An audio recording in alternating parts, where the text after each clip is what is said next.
Oi gente, aqui é a Yas e vamos voltar com os nossos tutoriais queridinhos. Esse tutorial, que vai ser praticamente 2 tutoriais em um, mas como ele é muito fácil e muito prático de fazer, né, esses 2 praticamente vai valer como um. Então vamos hoje aprender a como fazer acendedores para sua churrasqueira, para sua lareira, para sua fundizeira, para sua fogueira, para tudo que você quiser acender até, né? Bem, vamos lá, o primeiro modo de fazer um acendedor. Para isso você precisa de um chumaço de algodão.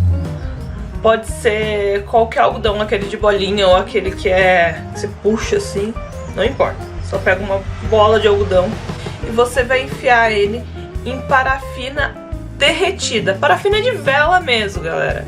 Só você pegar a parafina e derreter tanto no micro-ondas ou no fogão. Eu ia derreter a minha no fogão, só que o gás acabou, né?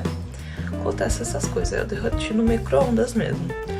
Feito isso, mergulhado, tira com cuidado com um garfo, alguma coisa que vai estar quente e deixa secar.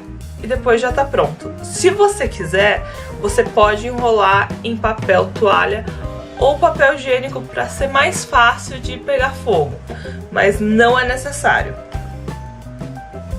Segundo acendedor que a gente pode fazer é bem fácil e bem prático e é muito parecido com o primeiro, só que um pouquinho mais efetivo, que é você pegar 3 palitinhos de fósforo, enrolar no algodão, depois mergulhar eles na parafina líquida.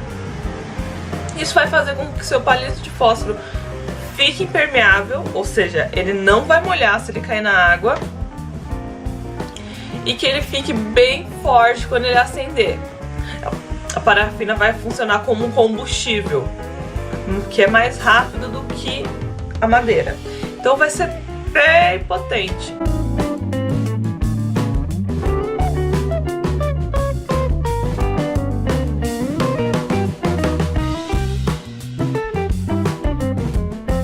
Então, o tutorial foi esse, foi bem rapidinho, bem facinho. Se vocês gostaram desse vídeo e gostaram de aprender a como fazer esses 2 acendedores e gostaram de aprender a como fazer esses 2 acendedores, não esqueçam de deixar um like aqui embaixo, se inscrever nesse canal que tem vários tutoriais.